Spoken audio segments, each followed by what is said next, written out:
Hello, everybody. Welcome to today's Live at the Waterhole. It's Friday, the 17th of October. It's 11 o'clock here in South Africa. And my name is Ben Coley. And hopefully, today I will be with you for the full 2 hours. My apologies for those of you who were watching yesterday. I disappeared for the last 15 minutes of the show. I had a couple of technical issues. So hopefully, that won't be a problem today. And we've started out at Onguma with a huge elephant bull doing some birding, checking out these marabou stalks. And what a good way to start. Yesterday was an incredible day. We had lions yesterday I think it was at Onguma as well. I'm not sure if they're still hanging around. I would think not, if there is a rather chilled looking elephant here, but we will see what else our cameras have on offer. If you are joining us for the very first time, for the next 2 hours, we will be visiting a large variety of cameras situated all across the continent. And hopefully we'll see some very interesting interactions and a nice diversity of species. And this is live and interactive. So if you've got questions, if you've got comments, any thoughts, anything you want to know about, please do feel free to send them in. The details of how to do that will no doubt be coming up soon. This is exactly where the lions were yesterday, and it seems that they are still here today. What a fantastic way to start. So there are the details of how you can get in contact to send in anything you wish to discuss. So yesterday we had 2 lionesses and we had at least 5 cubs, 2 different age groups from what I saw, probably some of around about 4 months and some of around about 5 or 6 months. And there was a male as well that we saw, and they all had rather full bellies. We don't know what they ate, but already those bellies are a lot less engorged than they were yesterday. Lions do process that protein-rich material very, very quickly. It looks like they've swallowed a medicine ball one day, and the next day it's half the size, and within 2 or 3 days you'd never know they had consumed whatever it was that they had. But fantastic that they are still hanging around. Long may that continue. Some kind of melon saying happy feline Friday. Exactly. We had Thursday yesterday. Today is feline Friday, and the lions have shown up on cue, so we thank them for that. Hello to Claire Cat as well, greeting everybody, the team who are helping me in my ear in Johannesburg, and of course, all of our fellow chatters who are joining us from across the globe. Please do tell us where you are sending in your questions and comments from. It's always wonderful to know what a wide diversity of people we are reaching with these cameras who are enjoying these visuals so much. Claire, you're saying nice cool shade close to water. What more could you want? Absolutely. This is a perfect spot for these lions. Nice big shady tree, full bellies, and plenty of water. We have to see whether that elephant decides to come and flex his muscles. They do have a tendency to chase lions away, but from what we saw of him, he looked very relaxed and very chilled. Big old bull has no doubt seen it all before, and for the time being at least, is tolerating the presence of these lions. Catherine, absolutely an awesome start. Yeah, brilliant to see. We don't get to see cats all that often on Live at the Waterhole just because of the time of day that we are broadcasting and the time at these cameras and the heat of the day. But the last week or so has been brilliant for lions. We've had lions in Thornybush, we've had lions here in Onguma, we had lions at Safari Hook as well. Saw a lion down on the Oliphant River camera last week or a couple of weeks ago. So brilliant that they are showing up and showing off to the cameras.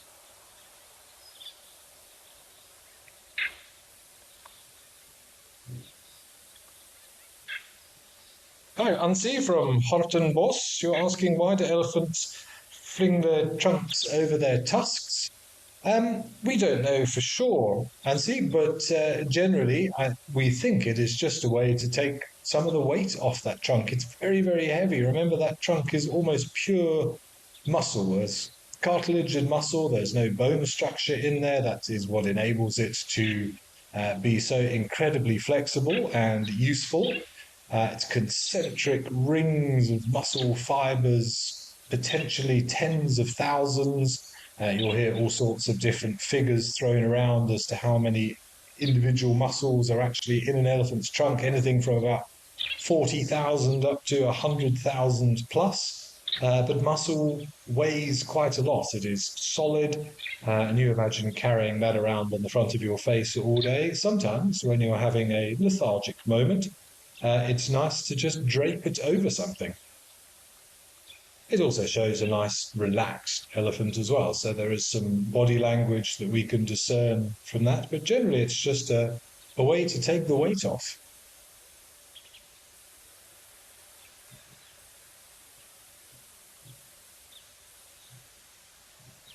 Wildlife Lady, you're saying a really special sighting to get lions on live at the waterhole. Fantastic. I couldn't agree with you more. Wildlife Lady, let's hope this theme continues.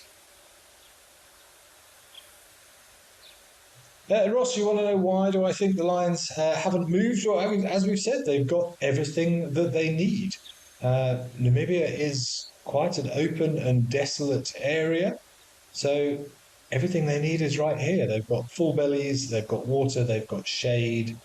But unlikely that they'll still be here tomorrow, I wouldn't have thought. It will be time to move on, I would imagine, under the cover of darkness this evening, and they will begin the hunting process. Again, there'll be territorial patrols to be done, particularly by the male, and it will be time to start looking for food again. As we've discussed yesterday, they are not necessarily the great hunters that documentaries often portray them to be, and it might take them another 3 or 4 days to get a decent, substantial meal when you've got that many mouths to feed, particularly young cubs. Those females are still lactating, they are still providing milk for their cubs. That in itself is energy expensive, so the females need protein in their body to help their bodies to produce good quality milk for their cubs as well. So I think it's highly unlikely we'll still see them here tomorrow, but you never know.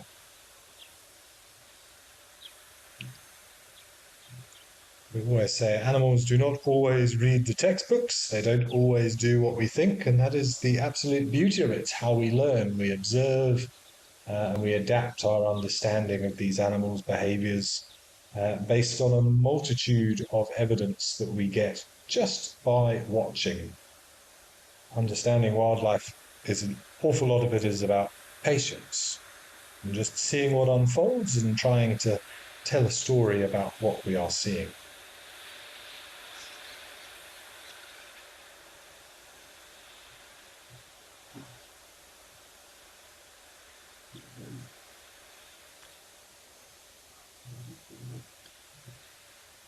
But what a beautiful scene. Some iconic marabou stalks, a beautiful big elephant bull, and a pride of lions lounging under an acacia. Could you get any more African?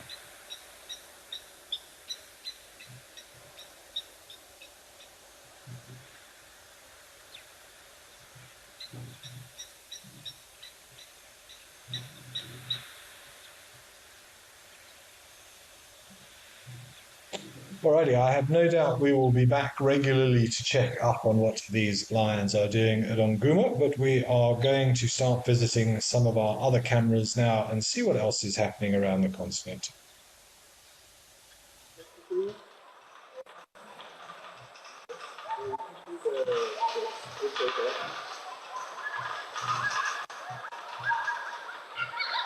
Okay, so we have jetted northeast up into Botswana to Camelthorpe, where all of the zebras, it seems, have congregated. They all seem to be enjoying the water along that little inflow channel.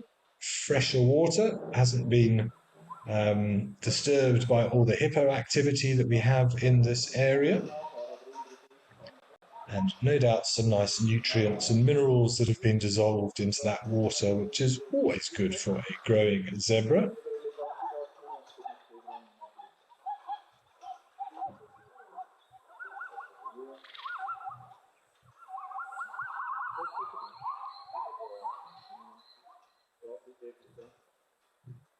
David Bilston from my home country of the UK. Welcome to the show. You'd like to know whether elephants can lose the use of their trunk and can they feed in any other way?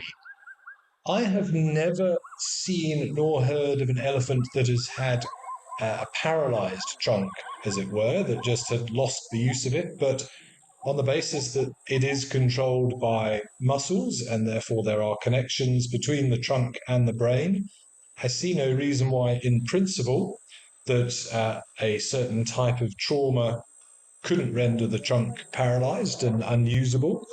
Um, what I have seen, unfortunately, on more than one occasion, however, is an elephant that has lost part of the trunk, usually due to snaring problems. Snares or trunks get caught in snares and cut through the trunk, and an elephant can lose a portion of its trunk, or at least have it cut open and therefore unable to use it in the same manner.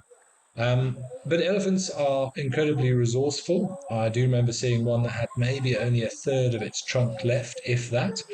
And they will get down as low as they can to the ground and just feed straight into the mouth.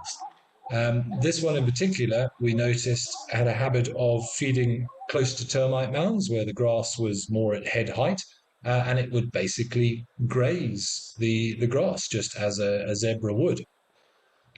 And so, unfortunately, particularly if you go up into the northern extremes of Kruger, close to Zimbabwe, there are quite a few elephants up there that I've seen over the years that have had damage to their trunks.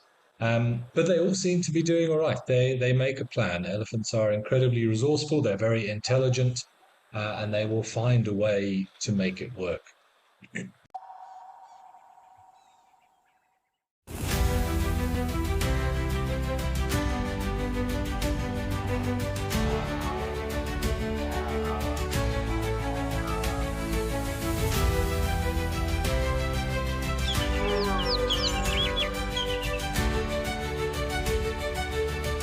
This is an unbelievable afternoon.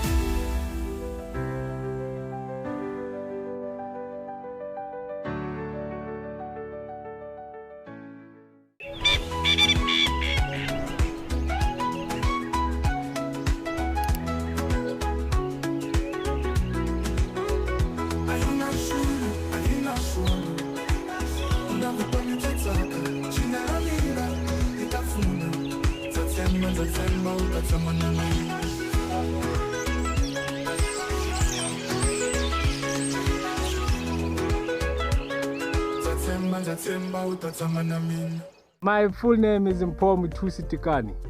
Best part of my job is coming to see nature. Worst part of my job is logging. That's the worst thing ever, because you have to log amount of footage. You sit in front of that computer and you think of deleting the footage, but no, they need the footage. If I went to Camel, probably a soccer player. I know some people don't believe me, but I'm very good, and I'm very fast.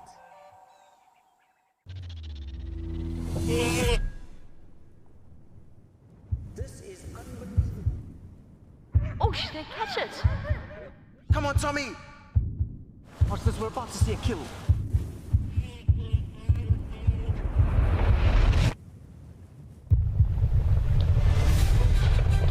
You can see how close he is from where I am.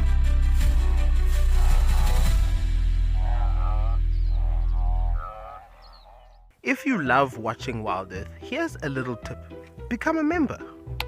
You can gain access to the channel ad-free, you can rewind and re-watch sightings, and you can join our Tuesday live safaris. There's also behind the scenes videos, fireside chats, and every Safari Live episode, whenever you want it. It's just a better way to stay connected to nature.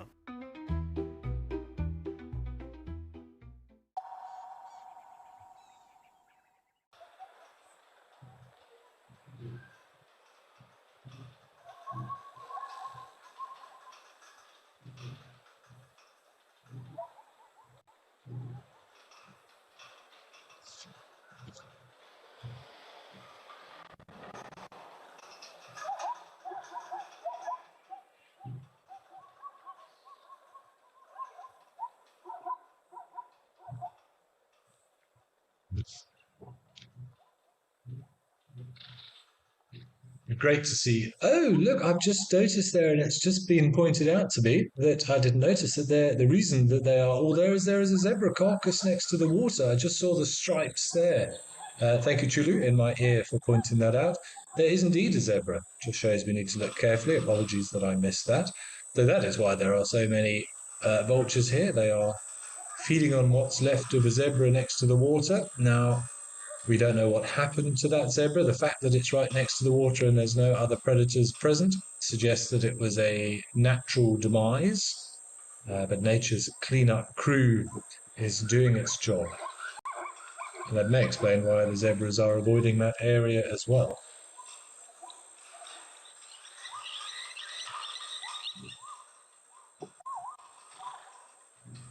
Interesting, no one seems to be feeding at the moment, though. It may be that the carcass hasn't been opened yet. Whiteback vultures do have sturdy beaks, but they are unable to actually tear flesh and open a carcass to get to the food inside. That is normally restricted to the largest of the vulture group, which is the lappet-faced vulture, of which I don't see any here at the moment. They have a strong enough beak, almost like a can opener, and they can rip open that skin.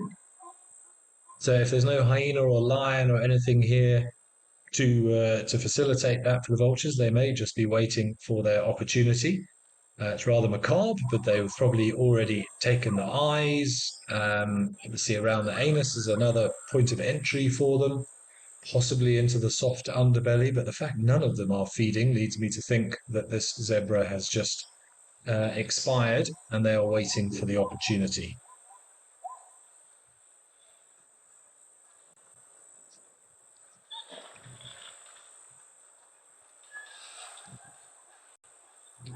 Mr. Elemento, you're saying you're looking at a bearded vulture camera today, and nobody can call a bearded vulture ugly. I agree, they are beautiful animals. It's the one vulture that occurs here in southern Africa that I have never personally laid eyes on. You have to go to quite specific areas of the country to see one, so it's the one missing from my list.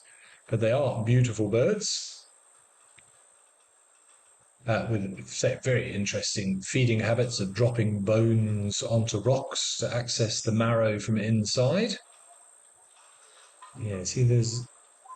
Ah, no, you see that looks like the head on the right-hand side, and I can see one vulture poking around there. It does look as if it is going for the eye, which I'm sorry is rather unpleasant to discuss, but the vulture's accessing what they can.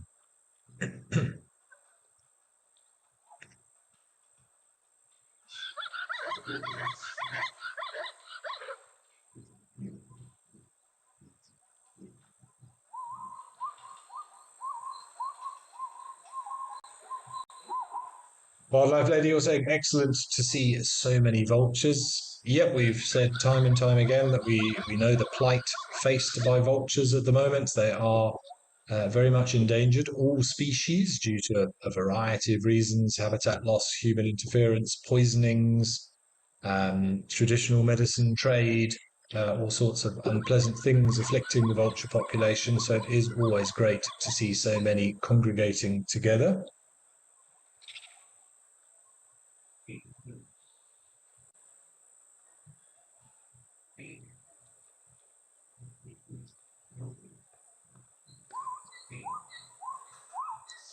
Shame, I wonder what happened to this poor zebra. So my assumption would be some form of illness, but I guess we will never know. Jack Diamond, you are asking whether this area will completely flood over during the wet season. Jack, I haven't seen this camera after the rains, so I would imagine so. Just looking at the terrain there, I would think this whole area, it is situated in a natural depression. It is a bowl. So I'm sure this will become a very large water body after substantial rain. It'll all flood down those steep walls in the background. We'll see if we zoom out a little bit. So I would imagine this will become a lake, for want of a better term, a very, very large waterhole. But it'll be interesting to watch the evolution and the changes over the coming months, as we are expecting rain soon. But speaking of waterholes, let's take a trip further north. Let's head up to Kenya and Oldonia.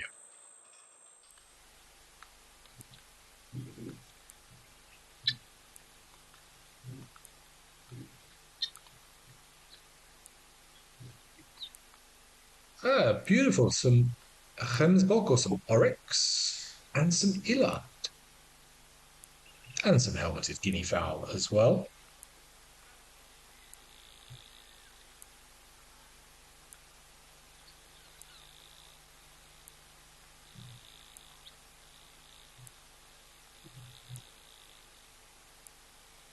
Nice to see some young eland. I love those little black markings on the back of the front legs there. I'm assuming that's some sort of following sign so that the herd can keep together in the longer grass.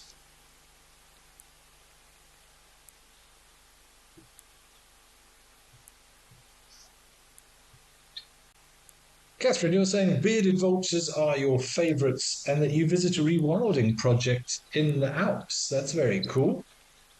Of course, Alps will be the perfect habitat for them, nesting birds. That's why we don't really see any up here in the Lowveld. You have to go down more to sort of Lesotho and those higher areas of the Drakensberg Mountains if you do want to see a bearded vulture here in South Africa. But great to know that there are rewilding projects going on elsewhere as well. We have various vulture projects in this area, but mostly focused on the local species, the hooded, the white-backed, Cape vulture, which we get here, which are also highly endangered species.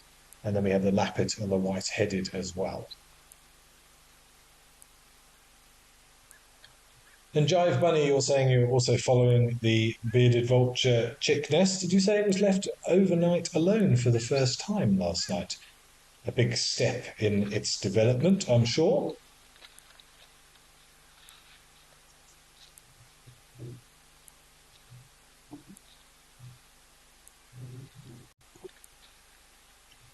Very thirsty male eland, had a good drink there. Look at that lovely dewlap flapping around.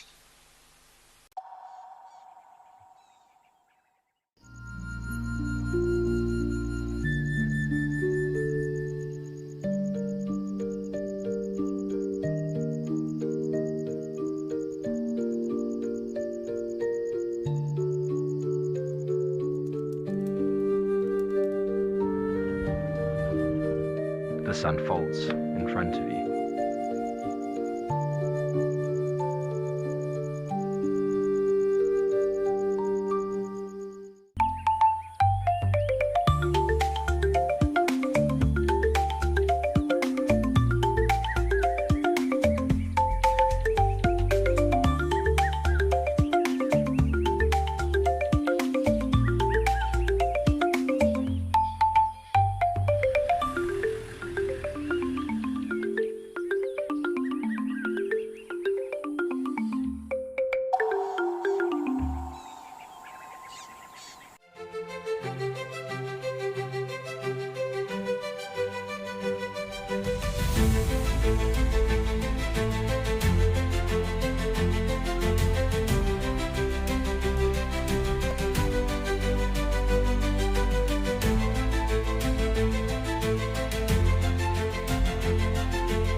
Join our expert guides at dawn for a live, immersive safari as the bush comes to life.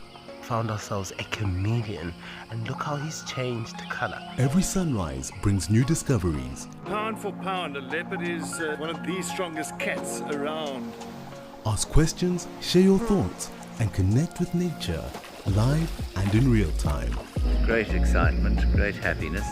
Start your day with adventure.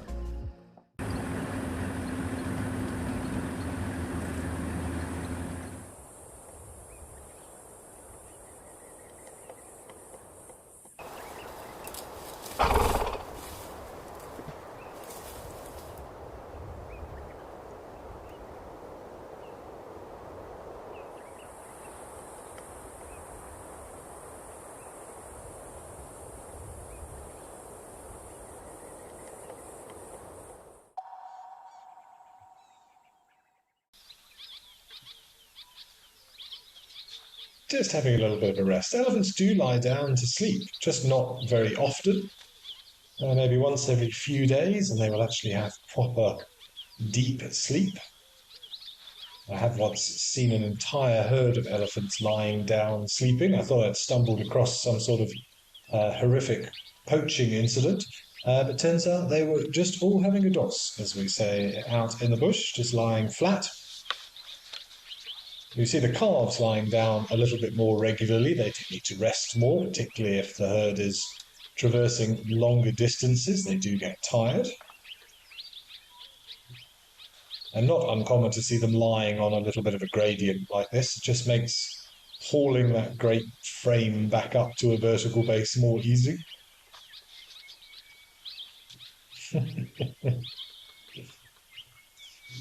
Beautiful to see. Oh, that's a good spot.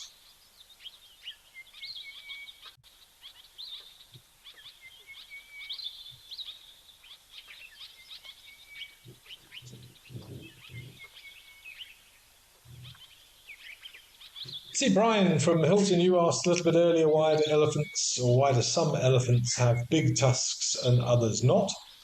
It's all to do with genetics, Brian, really. Same reason you get taller people and you get shorter people. If your parents are not particularly tall, there's a very good chance that you yourself will not be 6'5", because those are the genetics that have been passed on to you by your parents. So it's all really controlled in the genes, and we don't see many really massive tusked elephants, or as much as we used to, certainly, just because of hunting.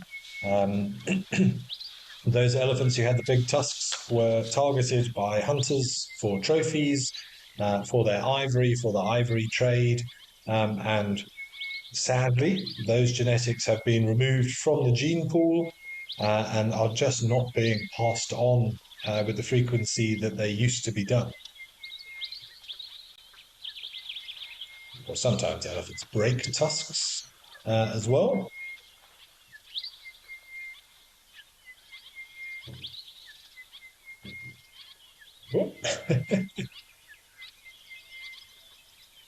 Well, elephant's managed to haul himself up. Looks like this other one has decided that he wants a chance on that little scratching post. But let's head back to Onguma and check in on our lions again.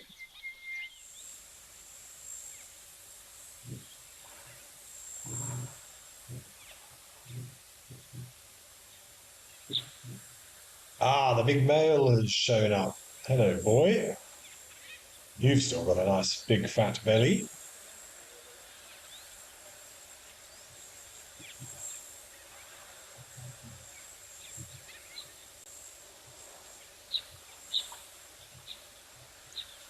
Breathing heavily, important to produce carbon dioxide, which is actually where stomach, or how stomach acid is formed. It's probably a little bit uncomfortable with that big belly as well, also creating the appropriate acids to help digest all of that food in his tummy.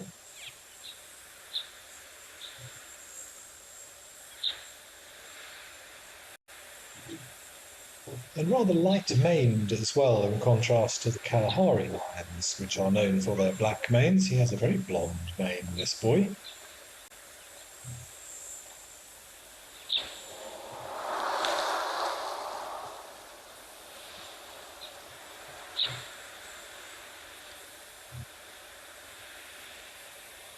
Didn't get a good look at him yesterday to see how swollen his stomach was, whether or not there is still some food close by. That's another reason why they may not be going far if they do have something substantial. Maybe he has gone back and topped up any space that has been created with the digestive process. But he certainly looks very, very satiated.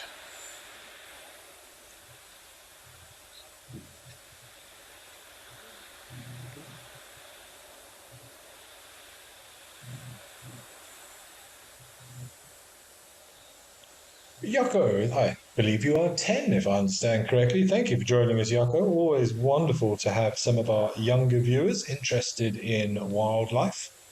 That is why we are protecting these areas, so that you and your fellow young conservationists can enjoy it for the future.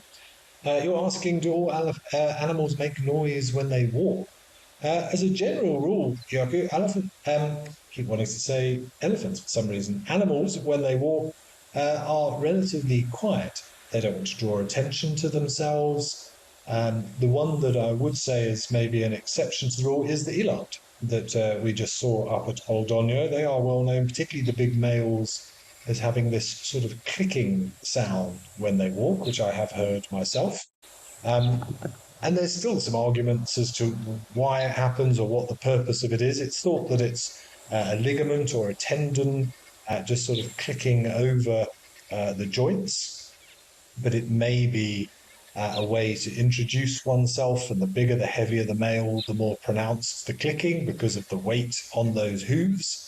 It might be a sign of dominance, a sign of strength, to introduce himself to the females, maybe to scare off other males or just show the other males how big and heavy he is in comparison. But as a rule, most animals walk very, very quietly, far more quietly than we can, far more adept at walking through the bush. Of course, you will find if a lion like this decides to go on a territorial patrol and cover a large distance, he will roar periodically to announce his presence across the extent of his territory. But generally speaking, unless there's little infighting or communications amongst the group, they are relatively quiet when they walk, particularly elephants. Those big spongy feet just act like massive shock absorbers, and it's uncanny and strange but true. An elephant can walk past you on sandy soil from a few meters away and you would never hear him if you weren't looking.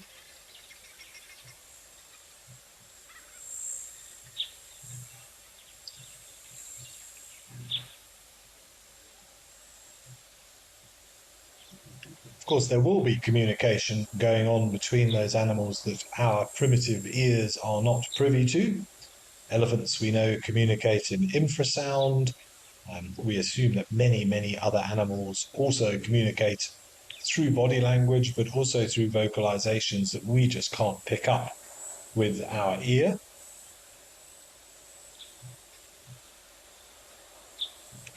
You can see the two different sizes, two different ages in these two cubs here.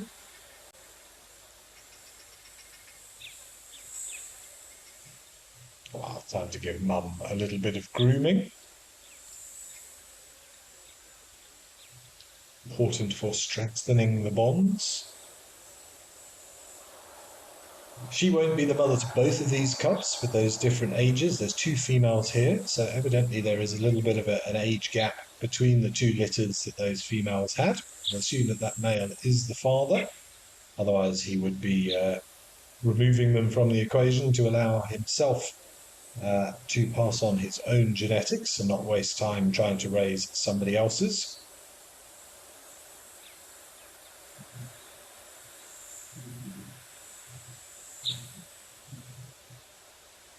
It's a good excuse to give mum a bath while she's having a sleep.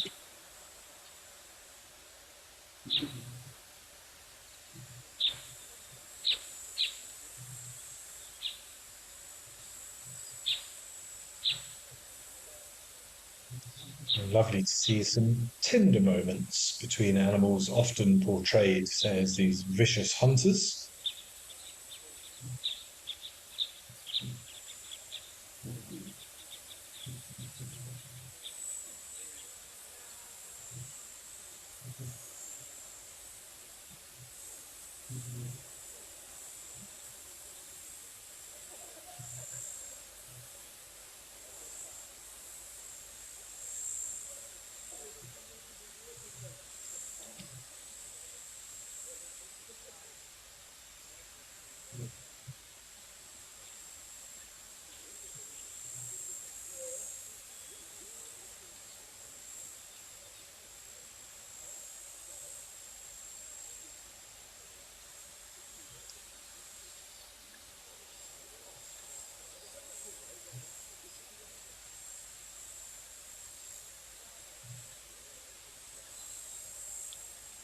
Bobby, you're enjoying the views of that male lion, seeing he's got some lovely markings above and below his eyes. He is a beautiful boy, certainly.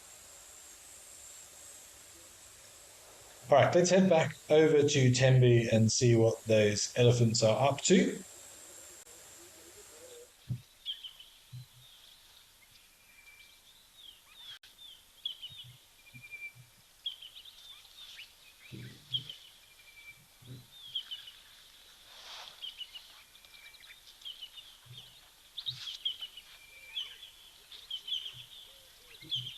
A couple of young boys being boys, having a little bit of a wrestle.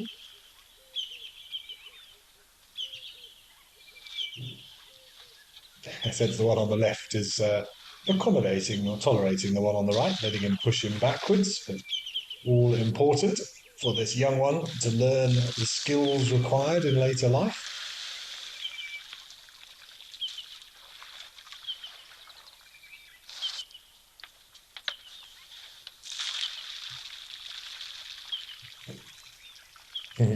Just quickly moving out the way as his as the bigger one advances, deciding maybe that's not such a good idea. Jive Bunny, as you said, elephants always entertaining, especially the youngsters. There is little more entertaining than watching the interactions between a herd or a group of youngsters, particularly.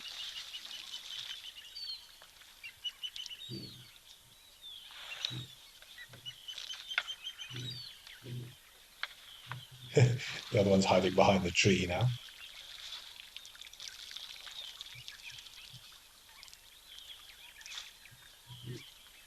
We can even hear a little bit of clashing of tusks.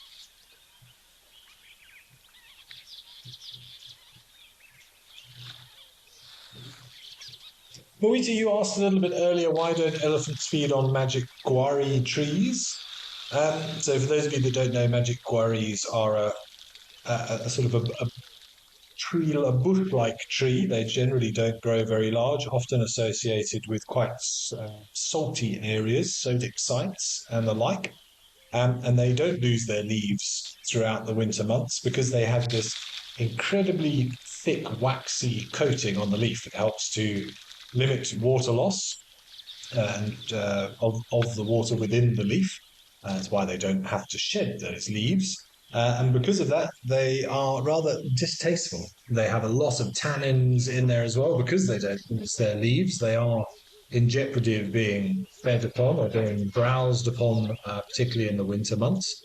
So that waxy coating acts to deter animals from eating them, and they are also very, very rich in tannins, the plant's chemical defense. They can't rely on thorns and things to protect themselves, so they up their chemical game.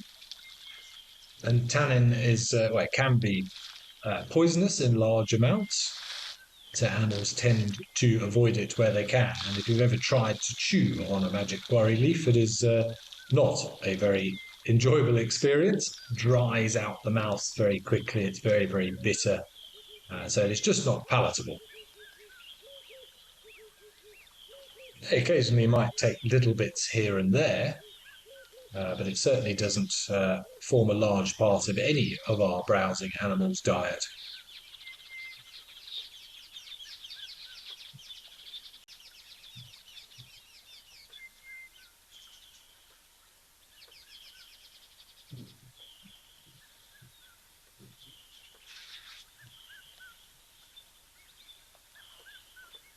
It does produce little berries, though, little fruits, which are favourites of baboons. Baboons love magic guarri little berries. They have a sort of a purple colour to them as well. You crush them up and they'll stain your fingers purple. So those are edible. I don't really think to us, but to certain other animals. And they have been used to formulate a sort of a purplish dye by tribes and ancient peoples.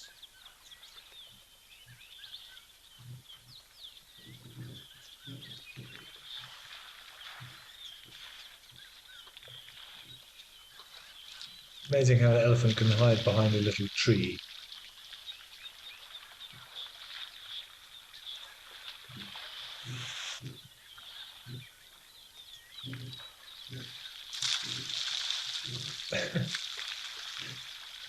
practicing his leopard crawl.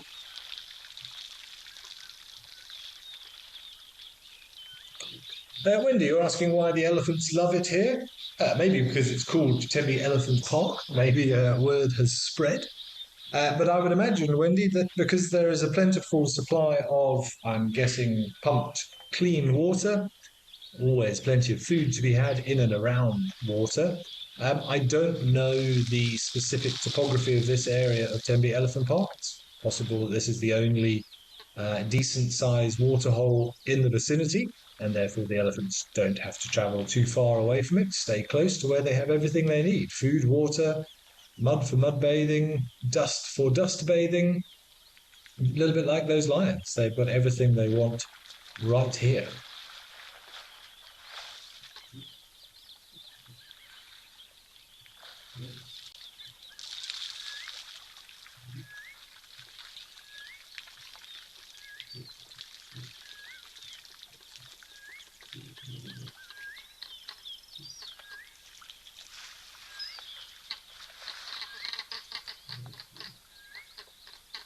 Beautiful way. We see this with elephants quite often, of just touching trunks to mouths.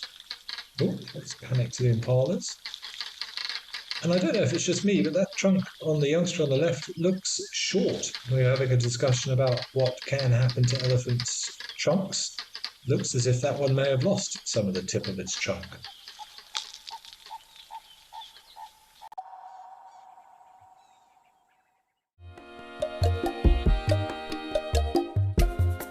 My name is Amy, and today we're going to be doing things a little bit differently.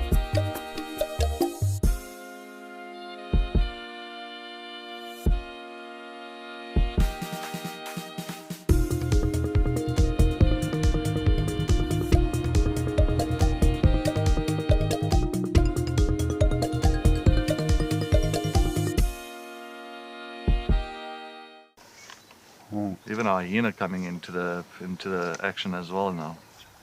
Oh my word! She's stalking the hyena now. Leopard, hyena, lion, all together in one shot. Oh! This is action-packed.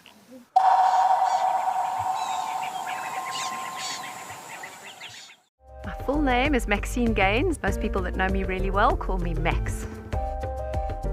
I'm a mum. I have two boys. One is 16 years old and one is 14 years old. I'm a very, very proud mama of my two boys. I've just always been passionate about leopards. I'm passionate about their conservation. I'm just passionate about everything to do with leopards. I love them.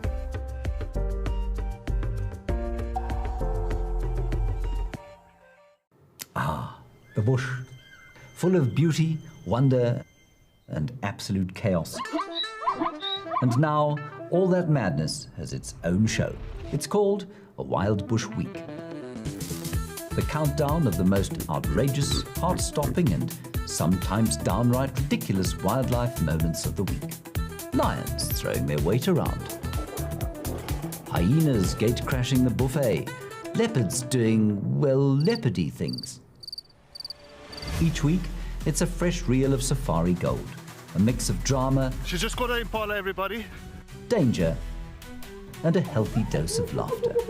So, if you fancy a highlight show with bite, and I don't mean just the animals, tune in to a Wild Bush Week. You bring the tea, and we'll bring the tusks, tails, and teeth.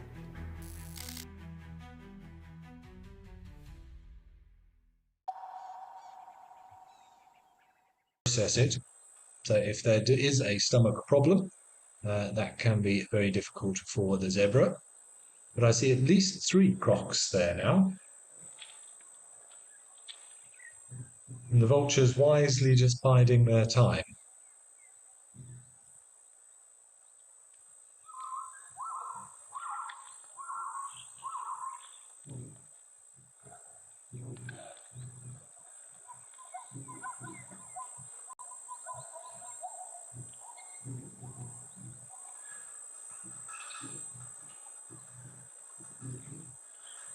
Interesting to know how this crocodile is feeding. They don't have an ability to shear meat off, the classic sort of death roll of a crocodile. They'll grab hold of a chunk of something and spin around and tear the meat from the body and swallow it whole.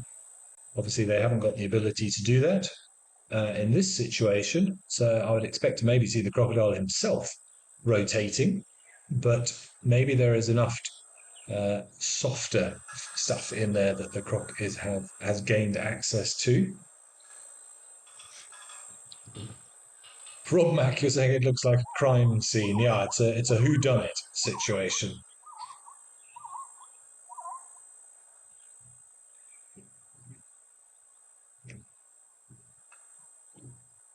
But the fact that the zebra's just lying next to the water, I imagine it probably came down to drink and just pretty much gave up and lay down and expired, say, from whatever natural causes has caused it.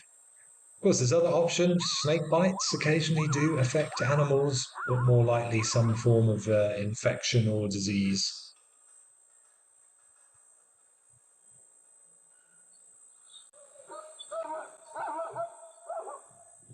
Yeah, you can see the crocodile putting a bit more leverage in there now, maybe just being able to pull away some of the softer flesh inside.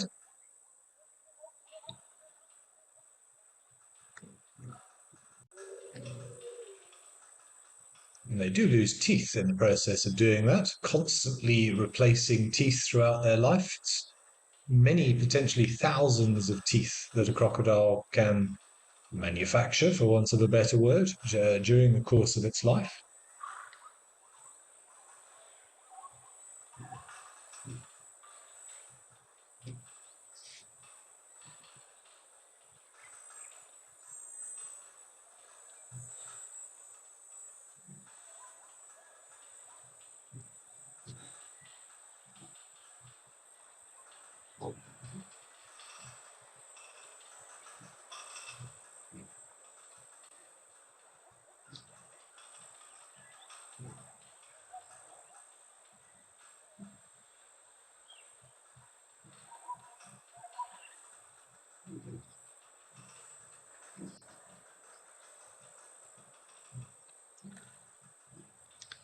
Ross, you're asking whether monitor lizards eat meat. They do. They certainly take eggs. They'll take small birds. They'll take small mammals. And they will scavenge as well. I have never actually seen a monitor lizard feeding on a carcass, but I see no reason at all as to why they would not do so.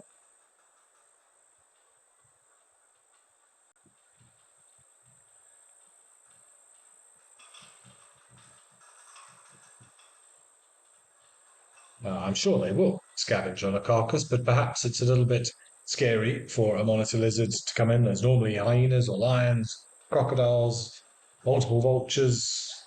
It may be that they just rather choose to avoid those areas, rather remain unseen.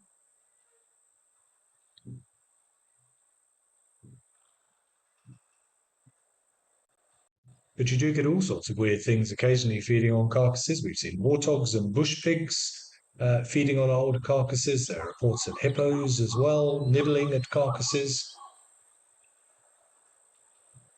But it's an excellent source of energy, even for those things that don't traditionally have a high meat-based diet.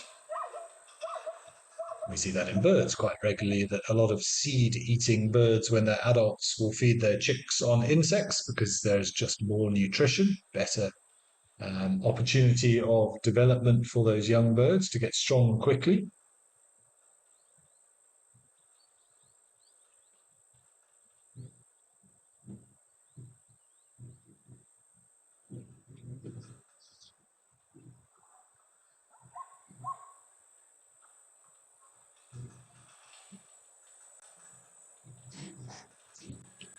Leopard lover, you think you want a lion to come down and play tug of war with the crocodiles?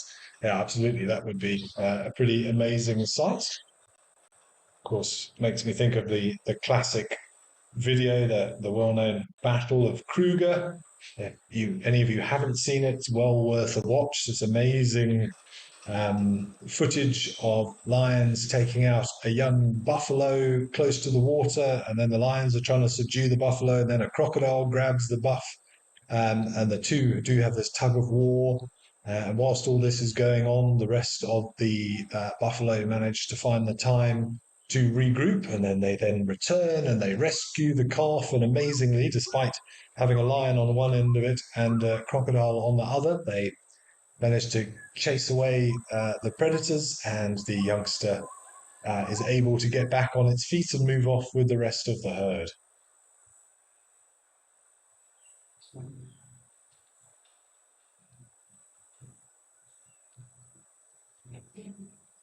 Mr. Elemental, you're also saying it's a crime scene, but this is where the evidence gets eaten. And you're saying deal with that, CSI. Absolutely.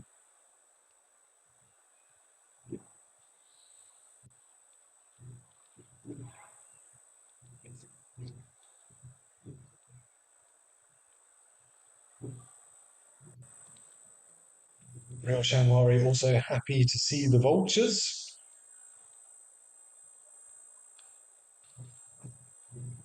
They do have the patience of Job. They will quite happily wait here all day for their opportunity.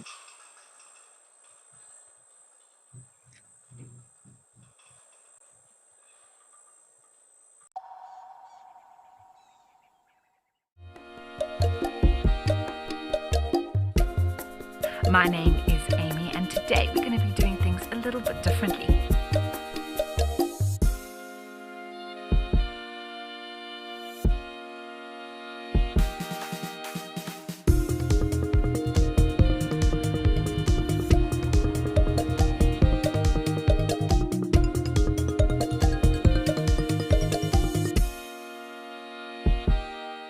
At Wild Earth, we believe every story has the power to create change.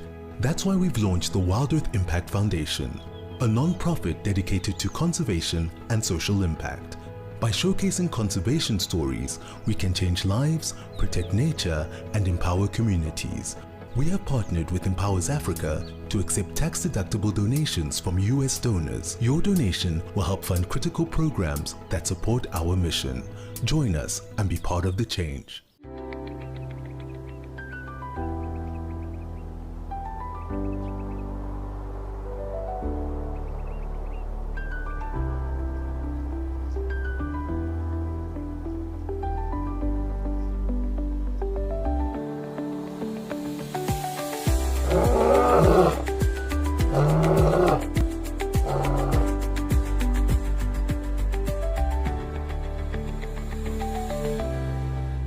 And that's it for this morning's drive. She's just got her impala, everybody.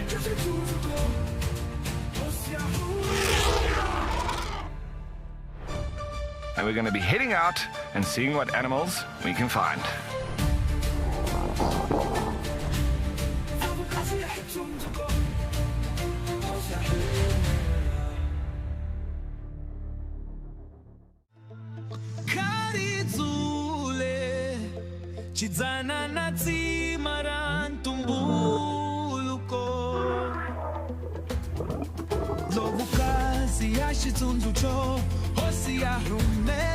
How cool is this?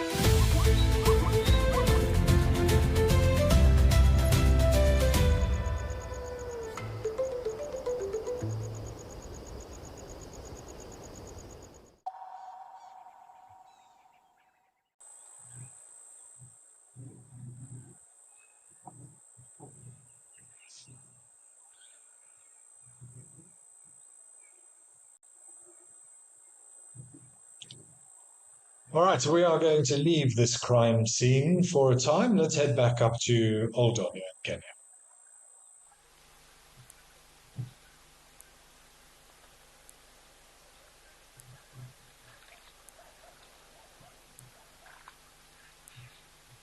Ah, beautiful. Giraffe having a drink. Strange not to see any elephants yet at Old Onya.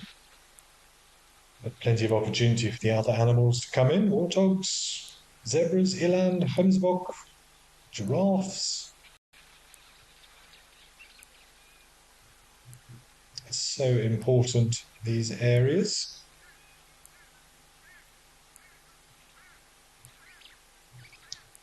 Diane from Cape Town, that's an interesting comment you've made, and one that I don't know anything about, so I shall have to go and have a look at that. But you're saying you were reading yesterday the danger that lightning strikes. Sorry, I thought you said lightning sticks. I thought you were referring to lightning rods.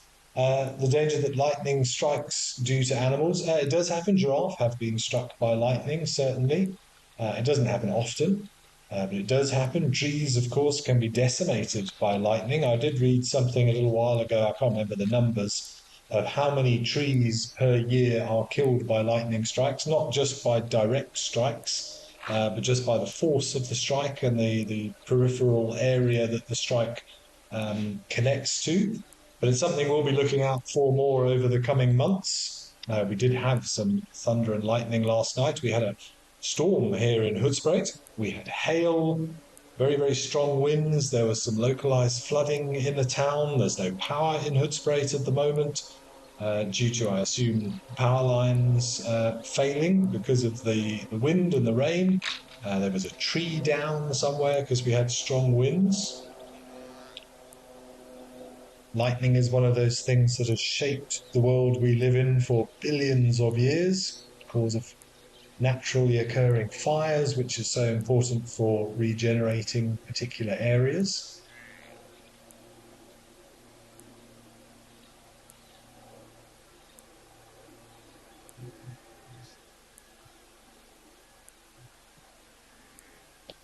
And if nothing else, magnificent to watch, lightning storm.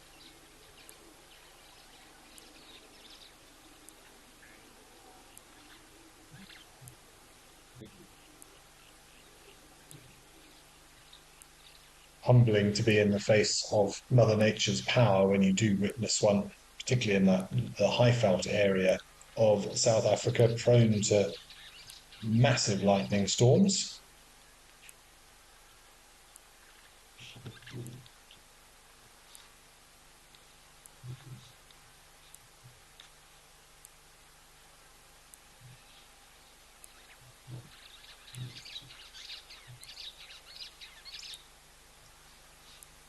Yeah, but Africa is not all just about the bush and the savannah and the iconic mammals. We also have beautiful coastlines with their own diversity and ecosystem. So let's head down to Stony Point in the Cape region and check out some ocean views.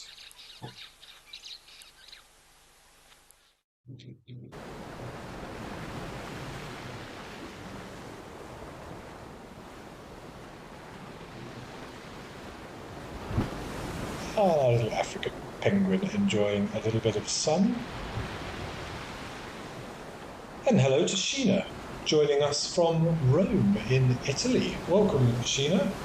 I hope you're enjoying the show thus far. We've seen some amazing things and great diversity as always.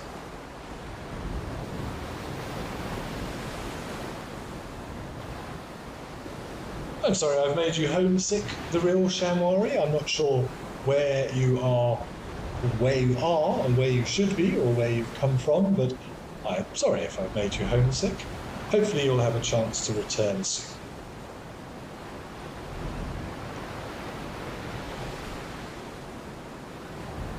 And Moita, you're asking, where does the Oldonyo waterhole get its water from?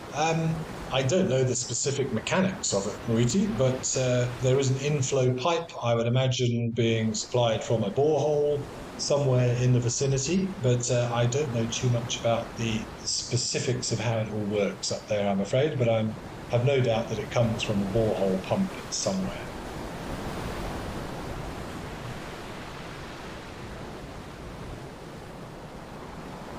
This penguin doing his sentry duties, or her sentry duties. Enjoying the views.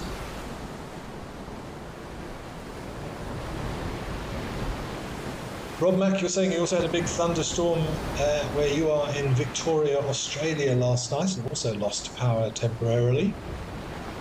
I'm sorry to hear that. I hope it is back. But yeah, Mother Nature's wrath is pretty extreme when it needs to be. Thunderstorms and lightning storms, I mean, they're amazing things, just the way it formulates, or just the way it is created, these updrafts of air and downdrafts of hail and all the mixing of the ions that causes this great separation of the electrical charge. So you end up with positive charge at the top of the cloud, negative charge at the bottom of the cloud, basically turns it into a giant battery. That's why we call them storm cells. And then all of those congregated negative charge at the base of the cloud pushes the negative charge on the earth deeper into the soil, leaving just the positives, and then positive and negative want to join up with one another. And this thing we call a step leader comes out of the base of the cloud, taking the path of least resistance until it gets close enough to the ground that the positive charge leaps up, and then the connection is made, and we get this incredible bolt of electricity and superheats the air around it. As you know, many of you, I enjoy my stars and astronomy, and the surface of the sun is 6,500 Kelvin, or degrees Celsius basically, yet a lightning strike can generate up to 30,000 Kelvin. That's 6 times the temperature of the surface of a star. But it's a momentary connection, this flash of energy and heat, and that expands all the air around it faster than the speed of sound, and that's what creates the thunderclap that we hear as well. Amazing, just something as simple as electricity is what is responsible for those magnificent storms.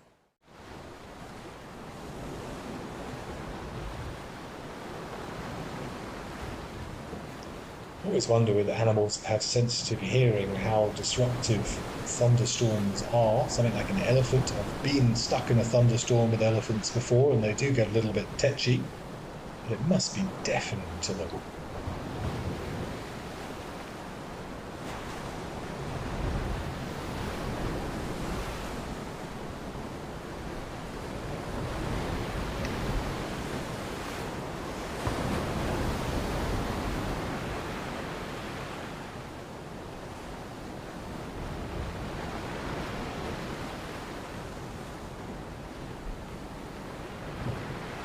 It's looking very regal, certainly. Good posture, Mr. Penguin.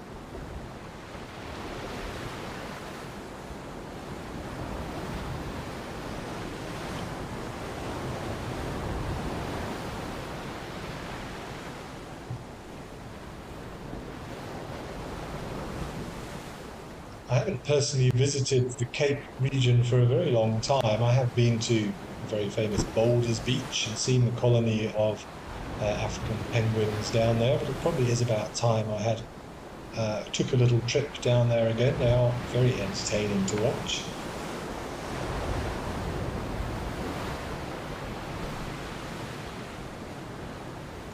I do consider myself fortunate that during my time in New Zealand a couple of years ago, I got to see the blue penguin, or the little blue penguin, and the yellow-eyed penguin, both of which are endemic to that area, and not many of them. And they were nice ones to add to my worldwide bird list.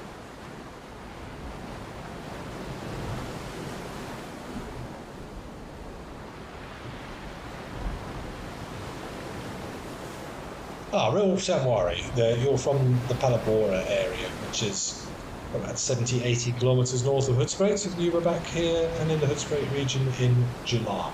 Well, I hope you have a chance to return soon, Real Shamwari. It'll look very different when you do come back if this rain continues. It would have been very, very dry and desolate during our winter months of June, July, August. And hopefully when you come back, there'll be a beautiful green flush vegetation everywhere, colour from flowers. Insects are returning as well. We had frogs last night. The bushveld rain frogs were going. Eastern olive toads calling. The bush will just explode into life after a good soaking like that, I'm sure, over the coming days and weeks.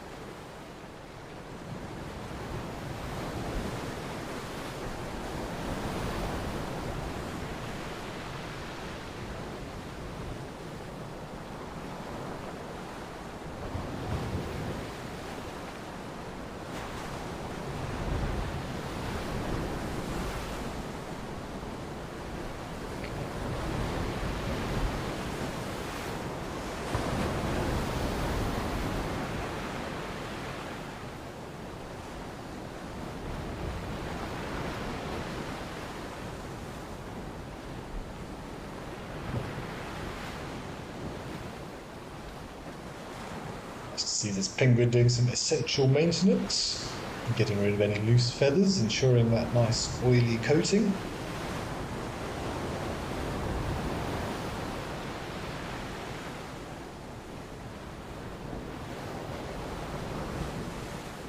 So important for streamlining and for insulation in some of these cold waters, particularly in the Cape region, the cold current coming up from the Antarctic.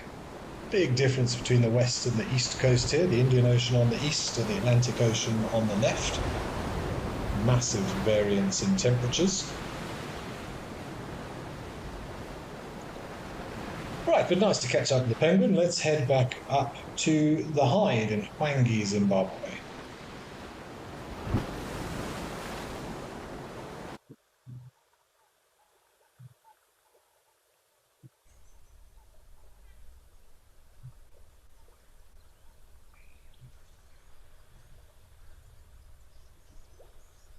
Beautiful to see a pair of saddle-billed storks.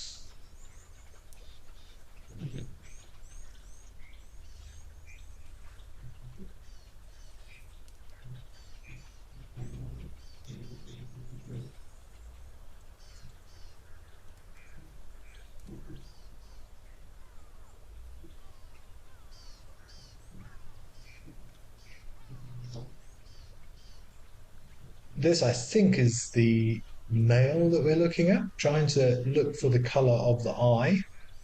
The males have a dark eye and the females have a yellow eye. I don't see any yellow eye there, so I'm assuming this is the boy.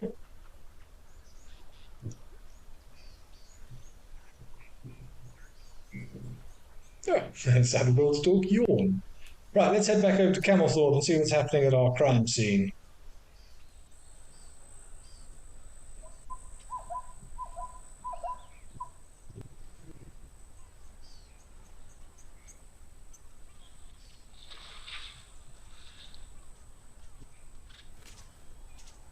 So the bushes have made space for the elephants. The crocodile doesn't seem to care too much. It'd be interesting to see if the elephants come over and investigate this.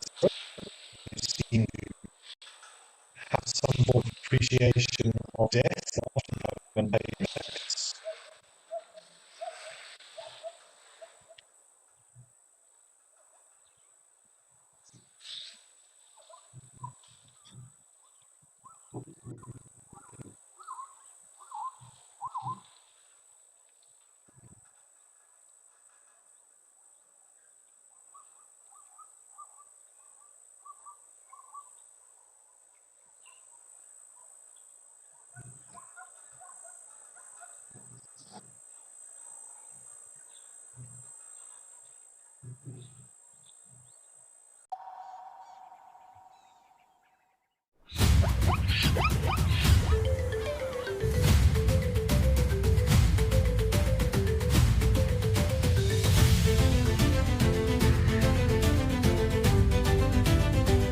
Oh, wow.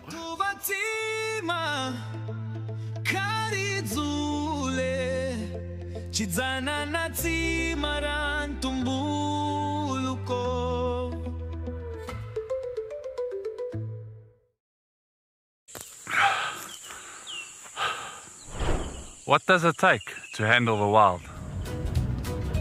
Balance. Determination. Focus. Yaku!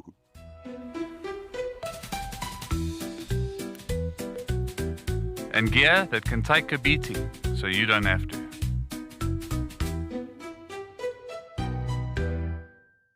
My full name is Maxine Gaines. Best part of the job, gosh, I just love everything about guiding. I love being able to observe animal behavior and animals behaving naturally. So for me, that's by far the best part of the job. And so what we do here at Wild Earth is develop those connections with the people that are viewing and maybe just light a little spark that says, you know what, I want to be involved in protecting this ecosystem. Every week, the wilderness delivers. And that's why we're here. Drama, chaos, crimes, humour. All moments you'll never forget. We've counted them down, argued about them, and finally picked the very best. From rare sightings to classic bush showdowns, this is nature's weekly highlight reel. Sharp facts, bad jokes, and the wildest top 5 you'll see this side of the savannah. It's not just a show, it's a wild bush week. Are you ready for the adventure of a lifetime? Wild Earth Travel's newsletter is your passport to a magical journey. Explore exclusive travel options featuring special offers at stunning Wild Earth locations and all hosted by your favorite presenters. Don't miss out. Head over to our website and subscribe to the Wild Earth Travel newsletter today and stay in the know on all our unforgettable adventures. Wild Earth Travel, where Africa comes alive. Normally, you'd say for the first few years of their life, their diet will be predominantly insect-based. Then as they grow a little bit older, they will move to a more fish-based diet. They will always scavenge, of course, but in terms of hunting. And then once they get to full size or larger size, they will still eat fish, but then they will also be hoping for opportunities of things coming down to drink or something like this, that somebody has delivered a takeaway for them to the banks of the water.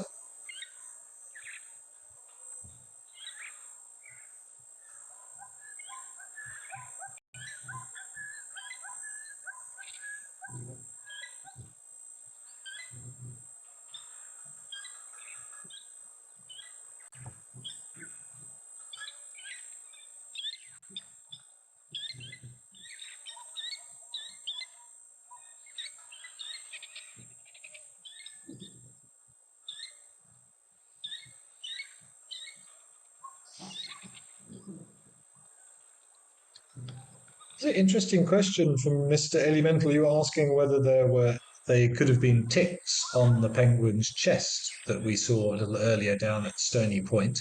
I think what we were seeing was just blotching on the plumage pattern. And I have just had to check this because I wasn't sure, but penguins do indeed get ticks, particularly within the nest, and can be a danger to youngsters in terms of passing on diseases and viruses and things. That's often what they're doing when they're preening as well as removing those. I would be interested to find out, and we'll try and do so, whether long trips into sea and being underwater for long periods of time is detrimental to the tick, whether they are able to survive submersion for long periods of time. That I do not know. Be interesting to find out. I'll see what I can do for you.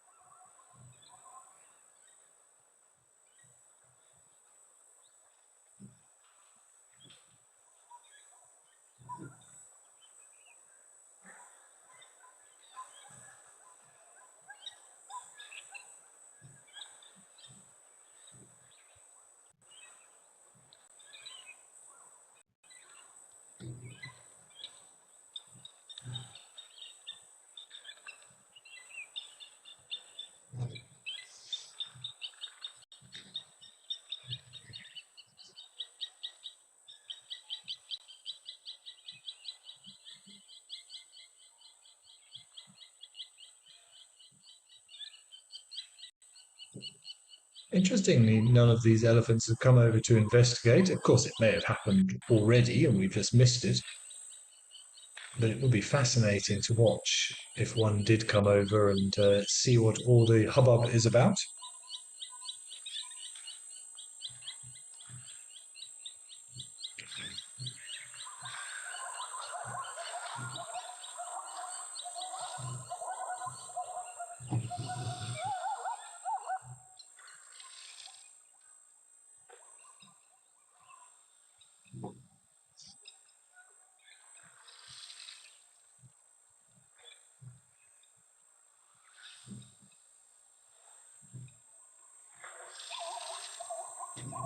Just for interest's sake, Mr. Elemental, from a very quick look at ticks and penguins, it seems they can survive for hours, maybe even days, by going into some sort of dormant state so they can survive submersion for long periods of time. That's new.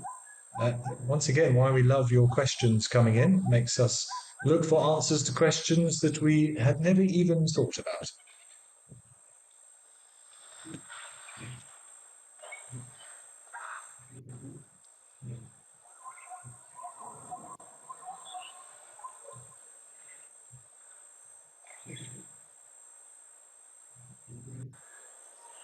So there is how to get in contact with us, should you so wish.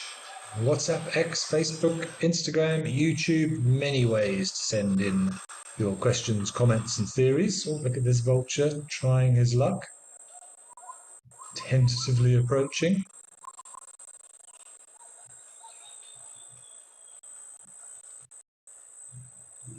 No, a bit scary with the crocodiles there.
The inevitability of vultures all just waiting for their turn.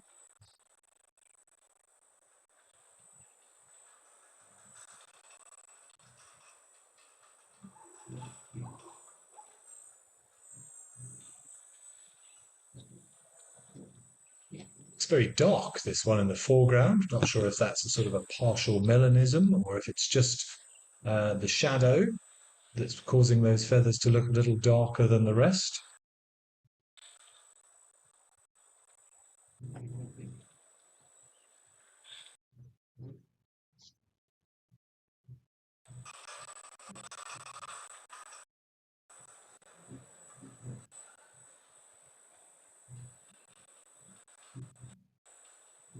It's a big croc, that one at the back, though. Would not want to argue with him.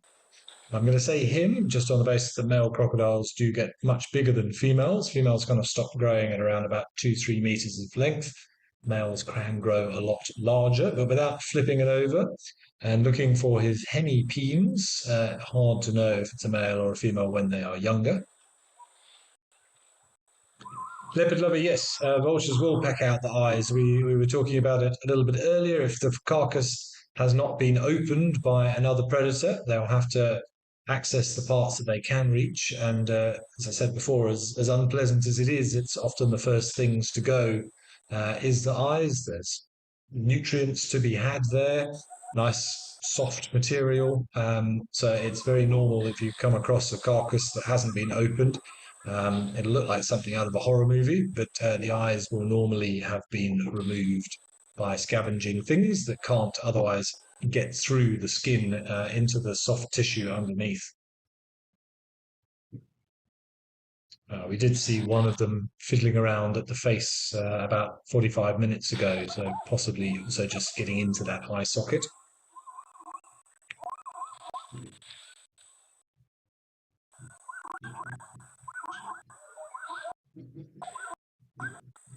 All right, fascinating stuff to see. Let's head down to Madikwe and to Tower Lodge for the first time today.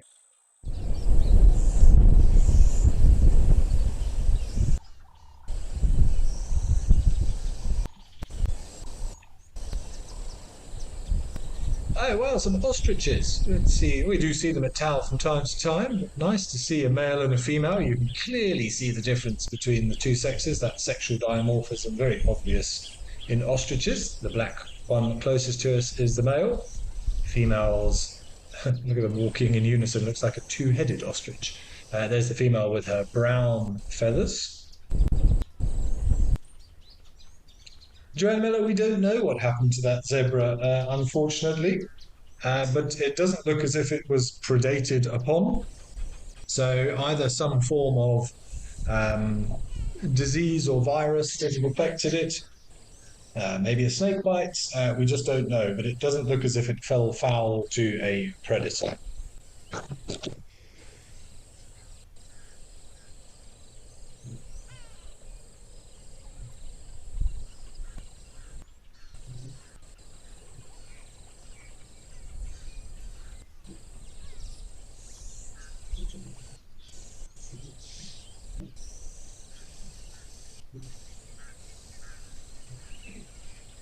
Yeah, lovely to catch up with some ostriches. Let's see what else is happening in Madikwe. Let's try Jamala's waterhole.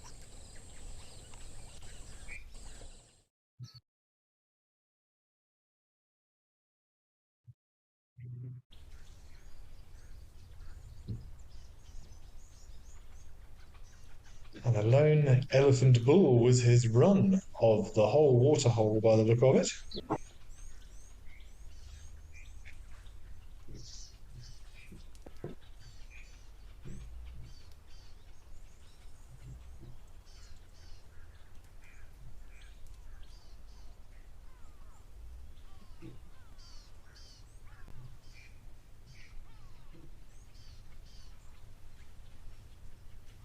So don't be alarmed, everybody. It does look as if that elephant isn't moving. I think the camera's just frozen momentarily.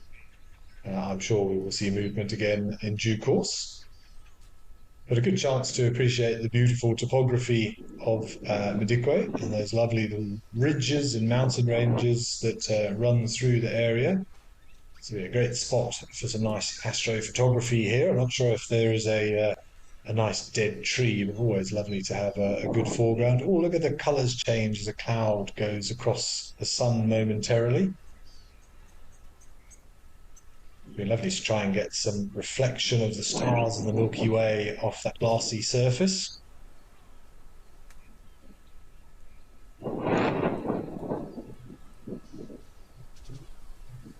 And we have movement with our elephant again. Excellent.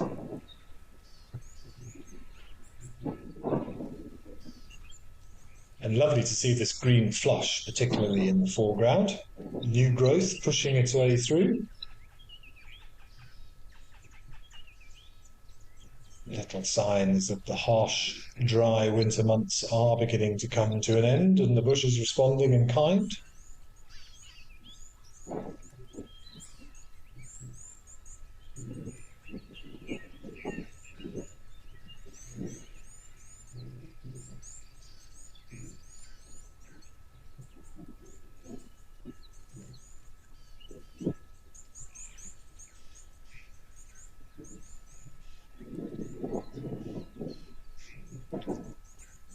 Lovely to see the changing shades. There's obviously a little bank of cloud passing in front of the sun, just putting things in light and shadow, light and shadow. A reminder that everything is very dynamic.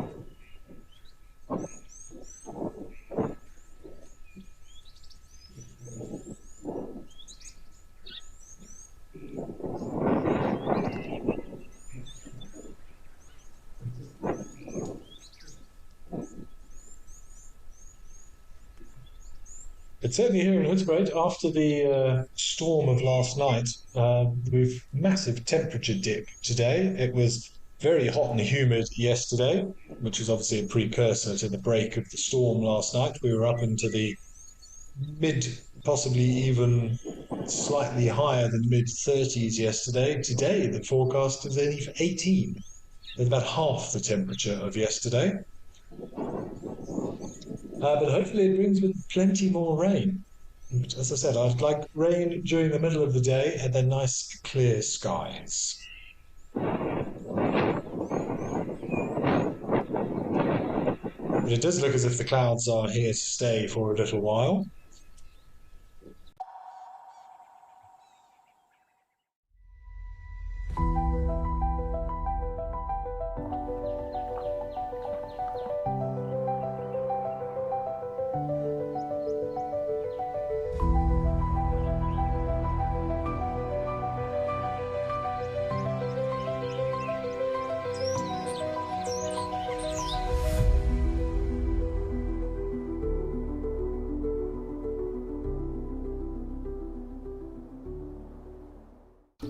Wildlife Impact Foundation is a non-profit that uses the power of wildlife storytelling as a force for good. We create sustainable development projects that showcase conservation stories, empower people, and inspire environmental action. As a registered South African PBO, you can make a tax-deductible donation to the Wild Earth Impact Foundation. To find out more, visit our website.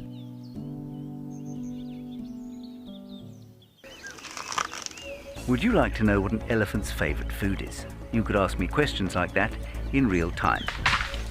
Our safaris are live and interactive from the heart of Africa.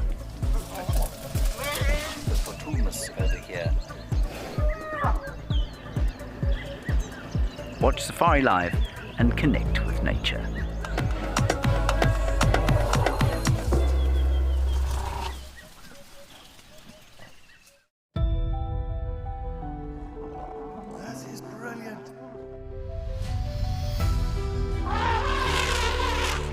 Ria, you say the best kind of roadblock? Absolutely. Look at this. Hello, girls.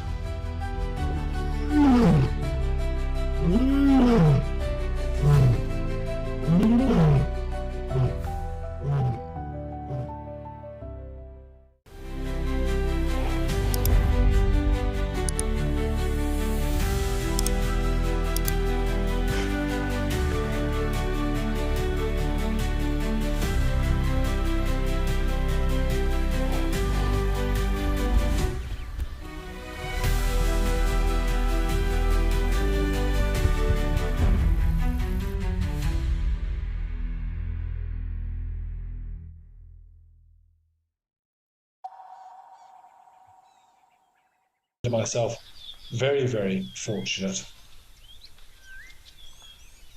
I've never made it up to the far north, though, up into the Norways and things where you could sort of physically see the rippling effect of those interactions with the solar wind with the lower atmosphere. Hopefully one day I'll have the opportunity to do so, but you could clearly see in New Zealand this sort of pale lime green band across the sky. Far more prominent in photography. And when I was in England, you would really know that you wouldn't know that the aurora was out, but you hold a camera up and take a long exposure photography, and suddenly the sky was awash with greens and purples and pinks. But that's classic space, all these beautiful objects hiding in plain sight if you've got the right equipment and the right conditions.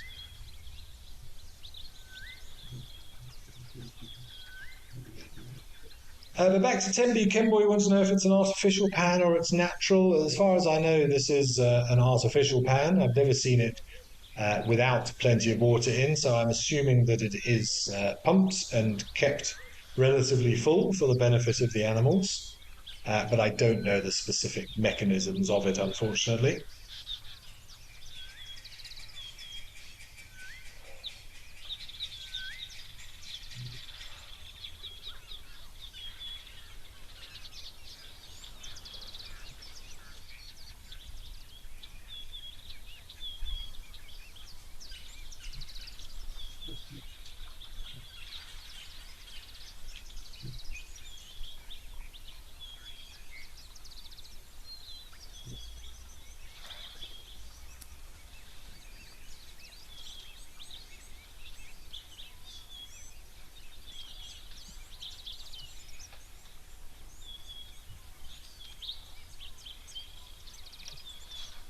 Erica, you're asking what is the largest prey that a crocodile could catch? By catch, I assume you mean jump out of the water, grab and drag into the depths. I don't have a specific answer for you, Erica. I've seen one take out a waterbuck, which is not a small antelope. So waterbuck, kudu, that sort of size, zebra, no problem. There was an amusing video that I saw the other day. Many of you might have seen it. It was taken, I think, in Tanzania somewhere, of an elephant that was enjoying a swim in a large body of water. I can't recall exactly where it is. And you could see that it got a little bit animated and upset and was kind of spinning around a little bit and trumpeting. and after 20 seconds or so, it started marching towards the shallows. And as it came out of the water, there was probably about a 2-meter crocodile attached to its tail, holding on for dear life as it disappeared into the bushes. That crocodile quite literally bit off more than it could chew. I have no idea what happened to the croc. I assume it released its grip. Hopefully, it didn't get trampled by the irate elephant and returned to the water. But opportunistic hunters indeed, crocodiles. But young buffalo certainly have been taken. I don't think it's going to take a fully grown buffalo, but if it can get it into deep water quickly, then the crocodile most definitely has the advantage.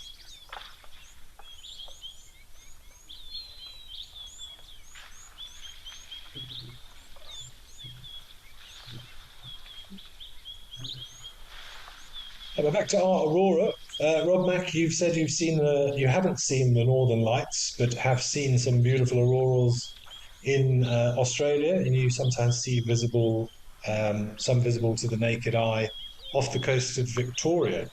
Well, I hope you get a chance to get up to Norway, as you've suggested there. So it's certainly on my bucket list to get up there one day, but I do consider myself, as I said, very fortunate to have witnessed both the Aurora Borealis, the Northern Lights, much better known, but they happen just the same down in the Southern Hemisphere. It's just a lot harder to get to any land mass closer to the South Pole unless you want to go to Antarctica.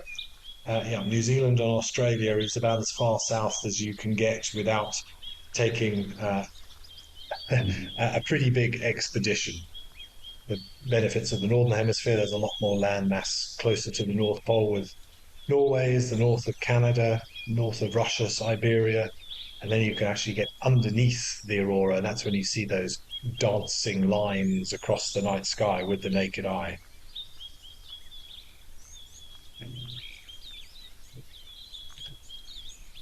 Jive Bunny, I'm sorry you are leaving us, and you have an appointment. Well, good luck with your appointment. I hope it's a successful one. But thank you for joining us, as with everybody. It's been a great show, some lovely diversity and some interesting things to watch, as always. And still half an hour to go. Who knows what else might pop into view.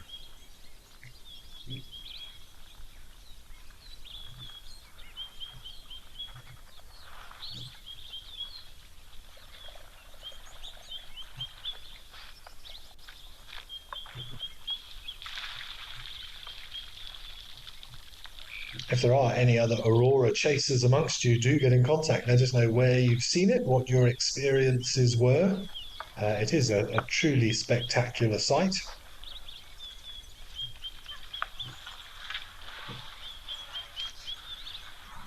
Keith Holman, do crocodiles swallow bones and digest them, and what size if they can't chew?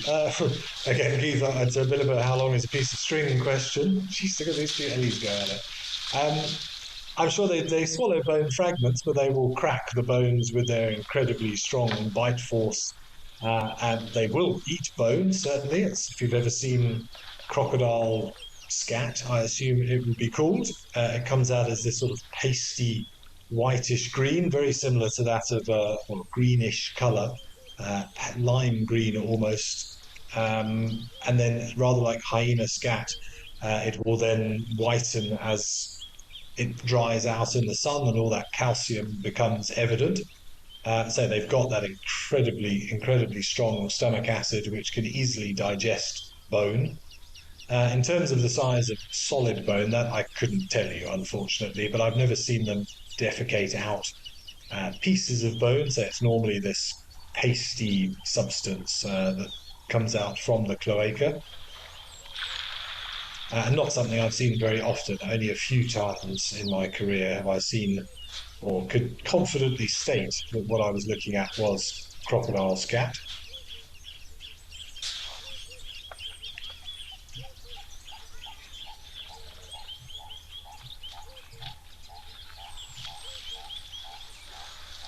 Now wondering whether scat is the right word. That's normally resigned to mammals. Don't know if there is a specific term for reptile. Can't even think of the correct word. Reptile droppings.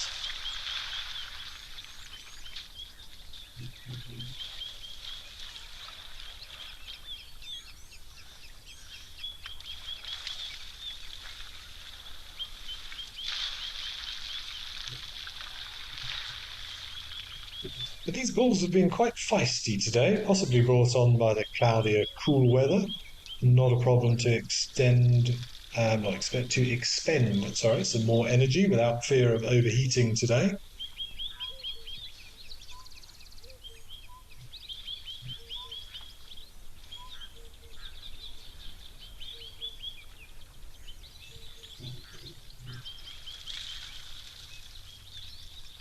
Right, let's take a trip to the east to Founders Mantis Lodge for the first time today.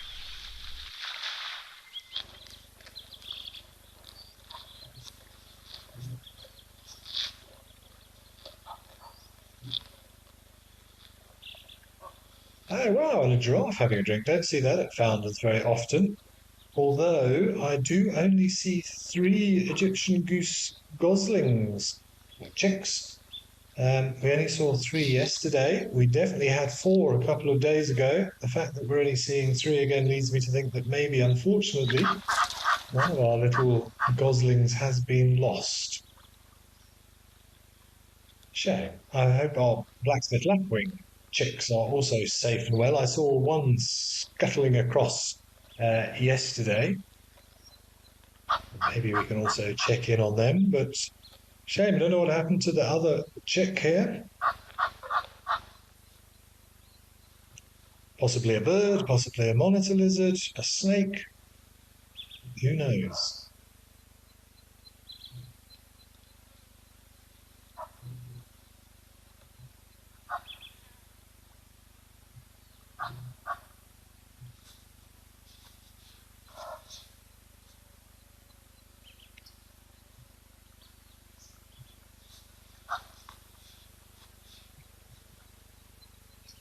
Beautiful patterning on this giraffe. Nice dark patches. I always say it's like a piece of crazy paving. The oxpecker scaling the heights of that long neck.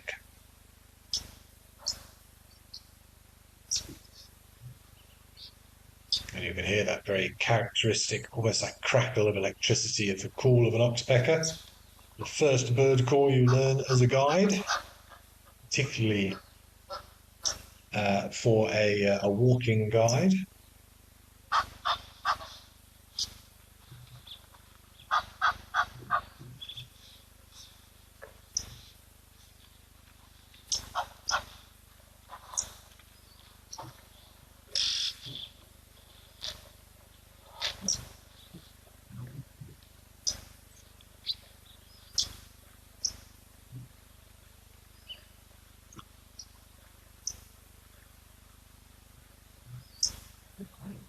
Jack, you asked whether female elephants play fights.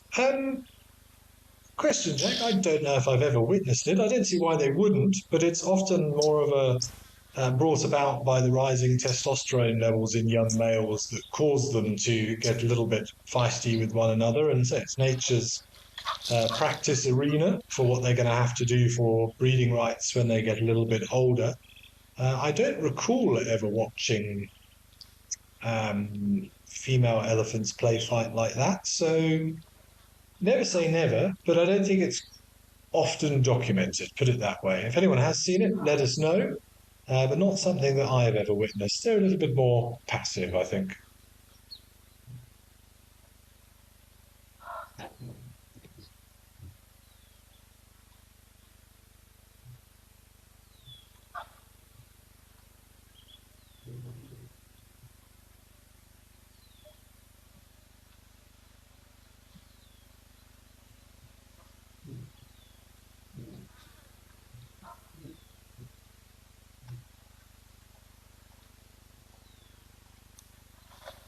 This giraffe has run out of batteries, it seems. There we go. Some movement. Obviously something attracted his attention. Maybe there's an approaching rhinoceros.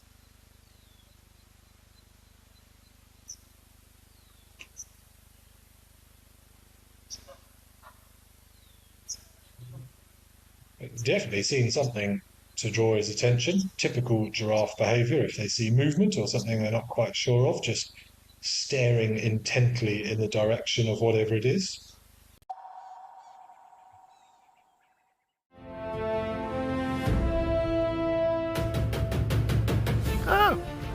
guys, there's a leopard.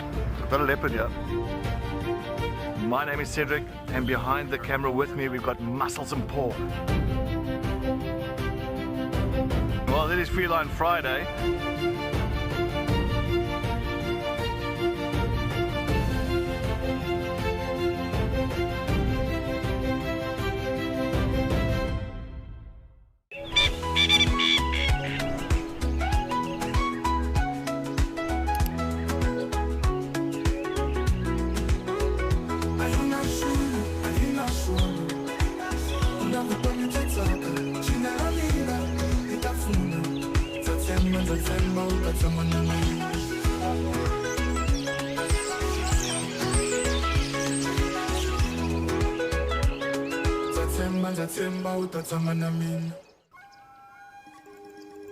Do you want to know why impala are the most common antelope we find here in the Kruger National Park? You can ask me questions like this in real time. Our safaris are live and interactive here in the heart of Africa. Join me on Safari Live. Connect with nature.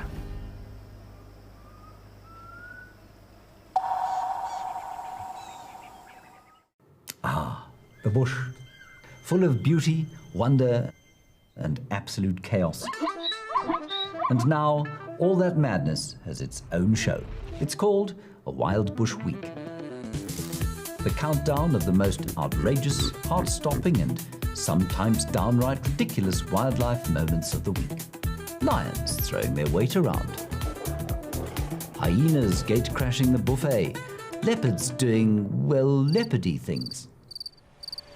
Each week, it's a fresh reel of safari gold. A mix of drama, She's just got an impala, everybody. danger, and a healthy dose of laughter. So, if you fancy a highlight show with bite, and I don't mean just the animals, tune in to a Wild Bush Week. You bring the tea, and we'll bring the tusks, tails, and teeth.